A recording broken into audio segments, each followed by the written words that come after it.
Okay guys, just a very quick one this morning. Just a little quick build. Now you might be wondering what these two little pieces of wood are. They're just made out of scraps of wood and a little bit of cardboard, or hardboard I should say. And what they're used for is when you're making something like a frame and you want to know whether it's square or not.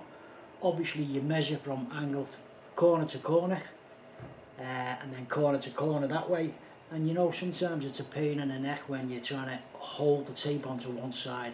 So what we do with these two is we'll pop them on each corner, hook the tape into the corner there and measure off. You'll understand what I mean as we go on. Here's the build and then watch the end and you'll see how they're used. Okay, all we're doing here guys is we've got a bit of scrap of wood and we're just cutting it in half. It doesn't have to be any specific size, it's up to you. We're just making sure it's square on two sides. Now here we're just measuring off the hardboard that we're going to put on, and we're measuring it to widths of 2 inches. There's the first 2 inches. We're going to cut 4 pieces, 2 for each side. All I'm going to do here is I'm just squaring off the edges, but it's 2 inches in width. And I think the plywood we're using, I think that's 1/2 inch. So all we do here is we make sure that we've got a good overhang on both sides of the plywood.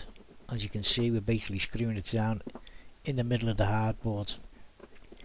Now when you're putting this next piece on, make sure you've got enough of a gap to be able to slip the tape in between the two pieces, but not too big. You want it just enough so that it'll stay there. Screw it on, make the other one exactly the same way, and that's the 2 pieces done. Now this is only a small frame here, but just to demonstrate how it works, ideally you would clamp these on so that they don't move. And as I say, it's only a small frame, but if you're building like you know, a big frame, if it's 25 feet, 10 feet, 8 feet, whatever, then these do work great, especially if you're on your own. Just clamp them onto the square and you can measure whether you've got a square or not. Okay, hope you've enjoyed the video guys. Thanks for watching. Please leave a like, maybe a comment, or maybe even subscribe. Thanks very much. Bye bye.